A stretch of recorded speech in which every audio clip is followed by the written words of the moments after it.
চলো এবার আমরা আলোচনা করি প্রচলন স্রোত এবং ঝড় বৃষ্টির সম্পর্কে। বায়ু, ধোঁয়া, জলীয় বাষ্প, জৈব পদার্থ ইত্যাদি এরোসল ট্রপোস্ফিয়ার স্তরে অবস্থান করে এবং এই স্তরে উচ্চতা বৃদ্ধির সাথে সাথে তাপমাত্রা হ্রাস পায়। উষ্ণ বায়ু হালকা হওয়ার ফলে ওপরের দিকে অগ্রসর হয়।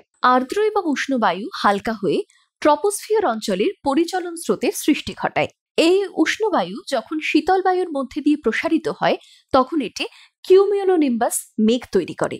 এই বায়ু আরও উপরের দিকে উঠতে থাকে লিন তাপের দ্বারা, যা জলীয় বাষ্পের ঘনীভবনের ফলে উৎপন্ন হয়ে থাকে। এই ঘনীভবনের ফলেই তৈরি হয় জলকণা এবং তা মহাকর্ষ বলের আকর্ষণে পৃথিবী পৃষ্ঠে নেমে আসে এবং বাষ্পীভবনের মাধ্যমে উপরের দিকে অগ্রসর হয়। এই সকল জলবিন্দু অর্থাৎ বৃষ্টির কণাগুলির মধ্যে ঘর্ষণের ফলে উৎপন্ন হয়ে থাকে ঘর্ষণজনিত বিদ্যুৎ। উপরে উঠে এই বায়ু যখন শান্ত শীতল হয়ে পড়ে তখন বজ্র বিদ্যুৎ সহ বৃষ্টিপাতের আবির্ভাব ঘটে। এই বৃষ্টি আমাদের মধ্যে পরিচলন বৃষ্টি নামে পরিচিত।